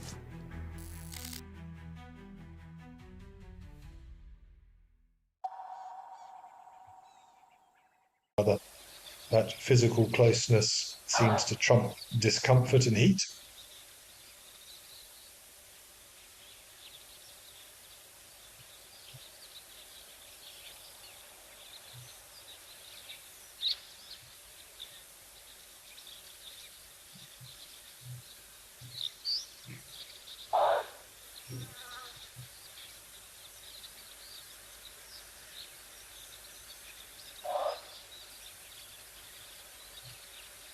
It's still not fully settled. Eyes flicking open and closed, heads coming up and down.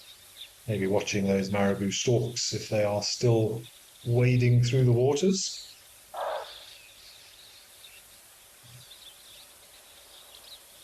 Or maybe the cubs are finally settled and mum's going to have some peace and quiet for a couple of hours.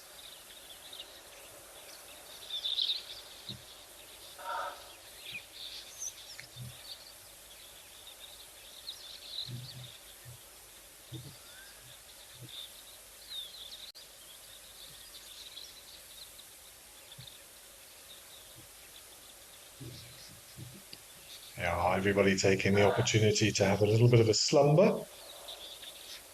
The old cuddle puddle, what we refer to sometimes.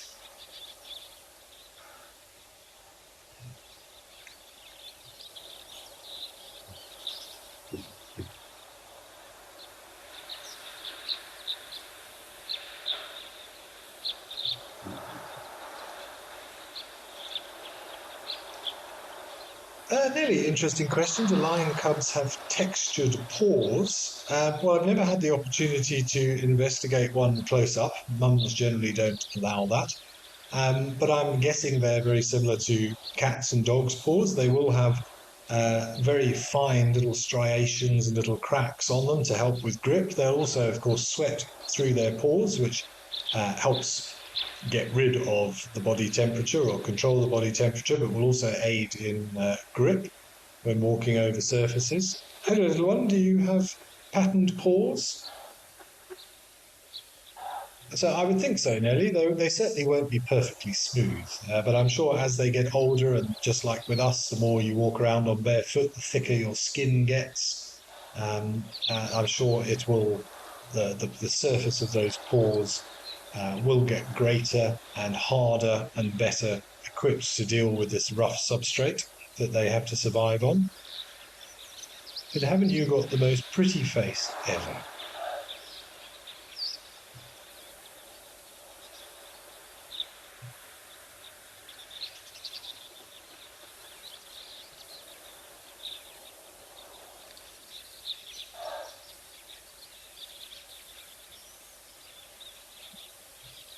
Intently watching, I assume, the birds in the water. Active minds at such a young age. Must be just a barrage of stimuli hitting that optic nerve.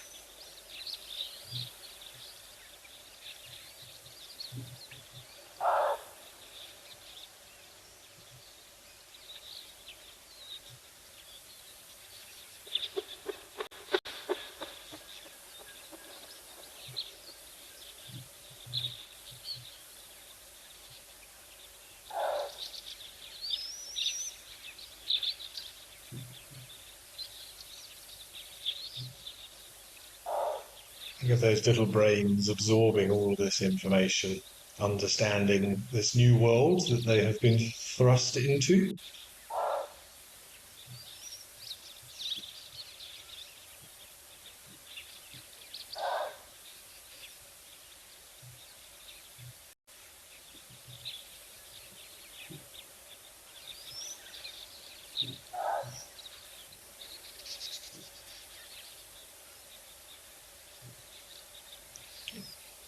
Oh, but what an idyllic scene, eh?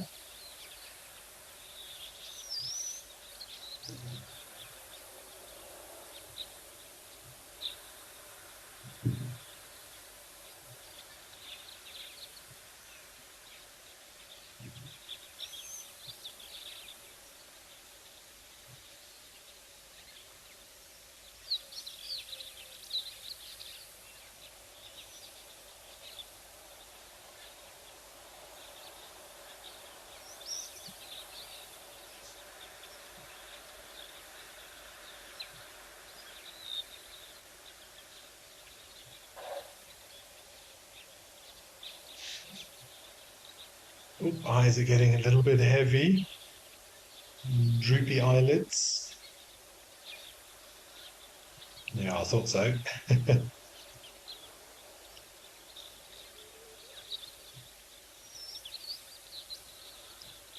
Oh, and a big sigh. Settle in for a couple of hours nap. Try and tune out all of these interesting sights and sounds around them.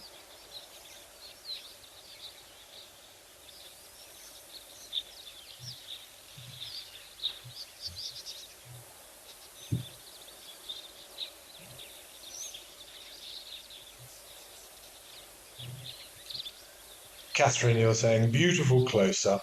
Yeah, they've just got such stunning faces, haven't they? And I particularly enjoyed this one where he was up at about the two different sort of looks on the two cubs' faces that we saw. This one seemed to just be taking it all in and just enjoying the view, whereas the other one seemed to have a little bit more of an intent stare going on, perhaps considering how can I hunt that little dragonfly which is flitting across the surface of the water.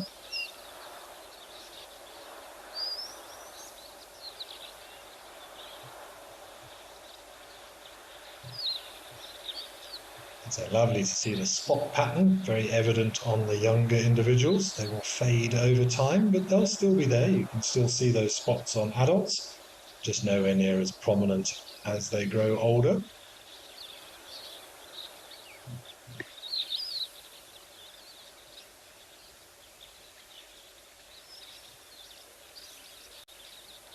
Francois Stuppelbach was saying you also do astrophotography and it's the best hobby ever. I agree, Francois. It's incredibly frustrating at times and takes a lot of patience. But if you like being in nature, then there are a few better ways than to sit under a clear sky and capture photons of light that have been traveling through the galaxy for thousands and thousands of years and immortalize them onto a camera sensor. I find very rewarding, even if it does take an awful lot of time. A little marabou. Right, I was too busy chatting there. We're going to go to another camera. I don't know which one. It'll be a surprise for us all.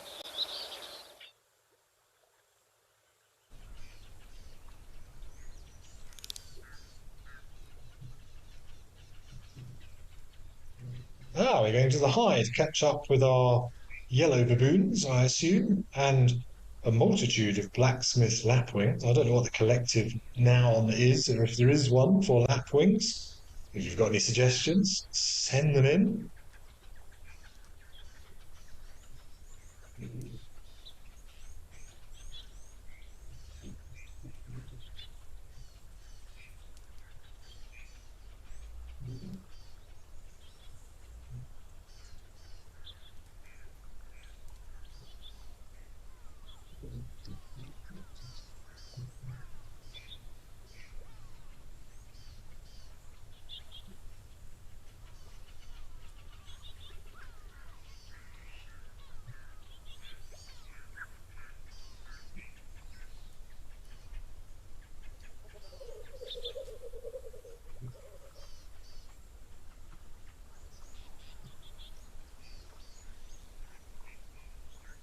So these baboons are here plenty at the moment. We're seeing them almost on a daily basis here at the hide. They always seem to be rather interested in what's going on in the area of the shoreline just beyond the mud.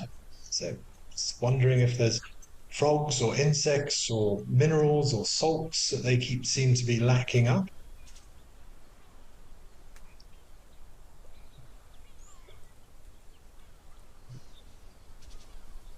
Just having a look for some potential collective nouns for lapwings. A lament of lapwings would be a good one. I quite like a luminescence of lapwings. That's a good one.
Would you like to know at what age a buffalo calf gets its horns? These are questions that you can ask me in real time. Our safaris are live and interactive here in the heart of Africa.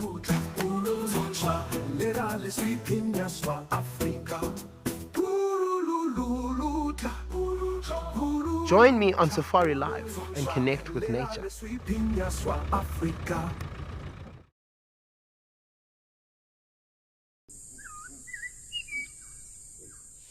There's some ellies that we're approaching now. The light on her as well is absolutely gorgeous. So we are going to enjoy the rest of this sunset. Wow, wow, wow, this is absolutely crazy. And thank you for joining us. For myself and Cam, we will see you next time.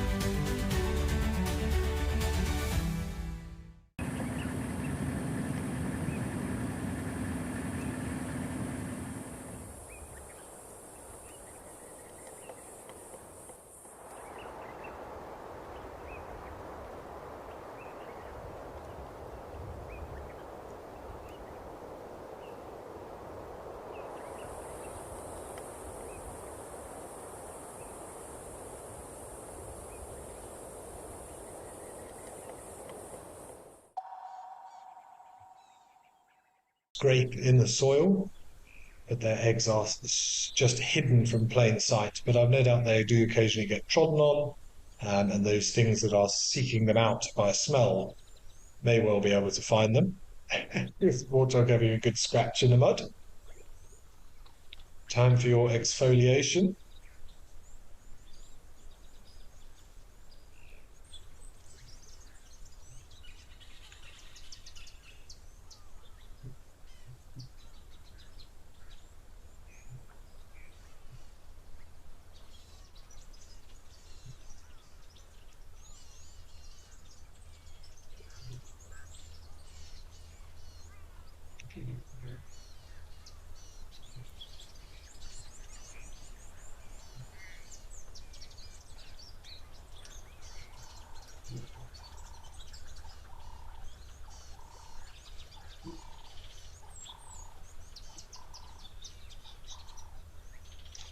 Raw, you're suggesting a swim of lapwings, but it's probably a flock. I don't know, Raw, there are books on collective nouns for animals. I'm not sure who makes them up or which ones. Oh, hello, look at these two having a bit of a scrap. Any of them are deemed official. Right, we've only got 2 minutes left. Let's head back up to Camel Thorn and see what's happening with our zebra carcass. Maybe those vultures have got the opportunity.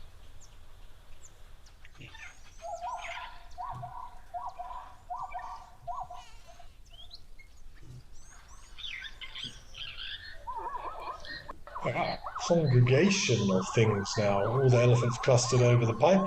Plenty of zebbies.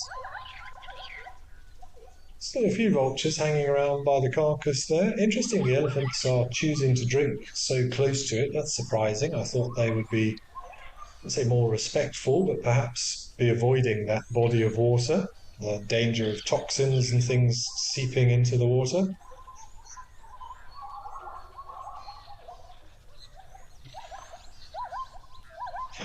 As there's just a queue of elephants waiting for their opportunities. But we are inside the last minute of the show now, so it's just time really for me to say thank you for everybody far and wide for joining us. I hope you've enjoyed it. It's been a great show. So wonderful to see the lions at Onguma, and really interesting to see the crocodiles feeding and the vultures waiting for their turn. And I hope you've enjoyed it as much as I have. This is my last live at Waterhole for a while. I'm sure I'll be back at some point next month, but I'll be at Sandringham from Monday. So I hope to catch up with some of you there. But whatever your plans are for this Friday, enjoy them, and I hope you have a wonderful weekend ahead. And I will catch up with you soon. Cheers, everybody. Have a good day.